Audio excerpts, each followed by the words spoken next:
Welcome back, everyone. You're listening to This Is My Voice, and I'm your host, Lora Tia. Today, we're talking about something that's personal to me and probably personal to you too. It's the impact of being the strong one. We don't talk about the emotional cost of being strong often enough. So today, we're unpacking it and gently asking who holds the strong one. The concept of being the strong one carries severe implications for those who consistently support others while managing their own struggles. This episode addresses the complex dynamics, consequences, and path toward balance for individuals who shoulder this responsibility.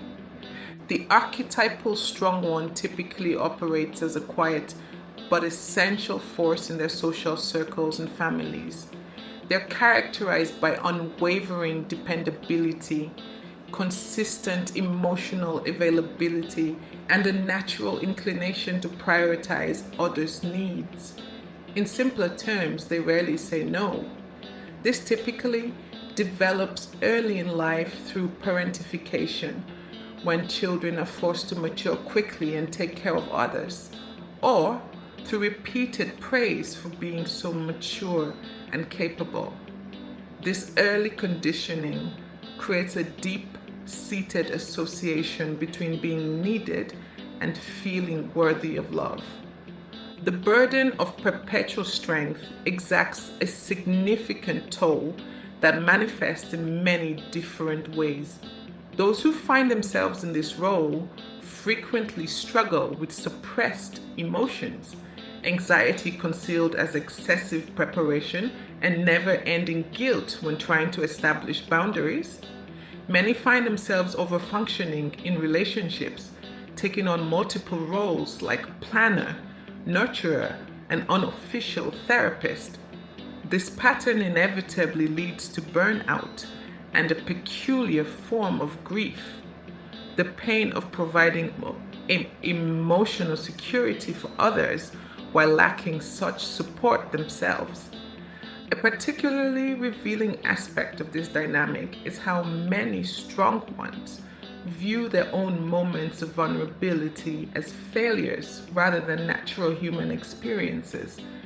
They often apologize for displaying emotions, hide their struggles, and rush to recover from difficult moments because extended vulnerability feels like a personal shortcoming. This self-imposed pressure creates a cycle of emotional suppression and intense stress.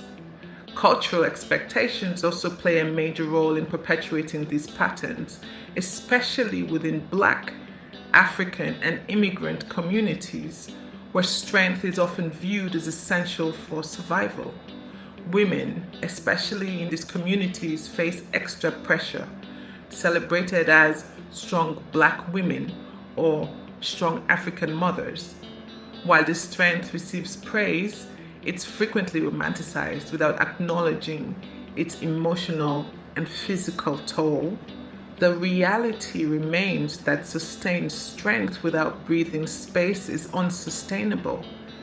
The impact of being the strong one extends beyond emotional strain to affect physical well-being and relationship dynamics.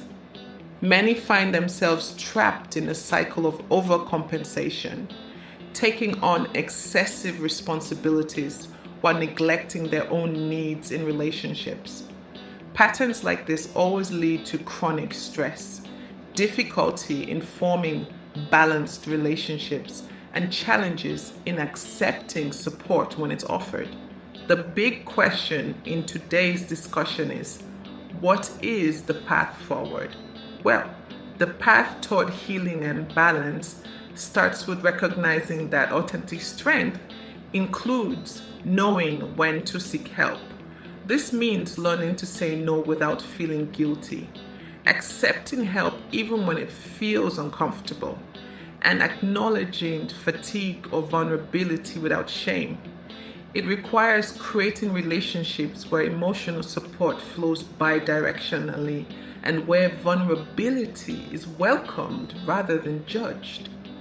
For those who see themselves as the strong one, it's important to understand that seeking support strengthens rather than diminishes their capability.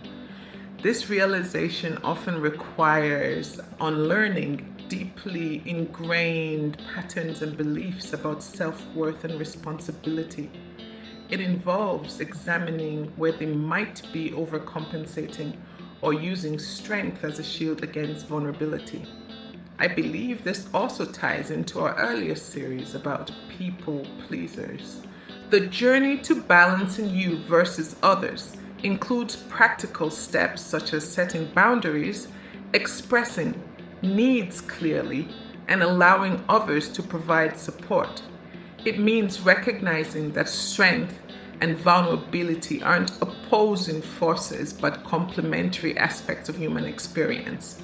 True resilience encompasses both the ability to support others and the wisdom to accept support when needed. This discussion challenges the societal glorification of constant strength. What I am suggesting instead is that true strength lies in embracing both fortitude and softness. Everyone, including those who typically provide support, deserves to be supported, to express emotions freely, and to experience relationships where vulnerability is mutual. The goal isn't to abandon the role of the strong one entirely, but let us begin to redefine it in a way that includes self-care and the acceptance of support from others. That's it for today, my friends.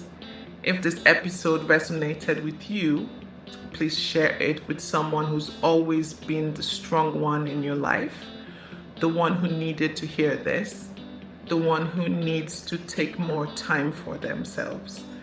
And if that person is you, let this be your permission slip to be a little softer and kinder to yourself. Don't forget to subscribe and leave a review. And until next time, this is Lora Tia, and this is my voice.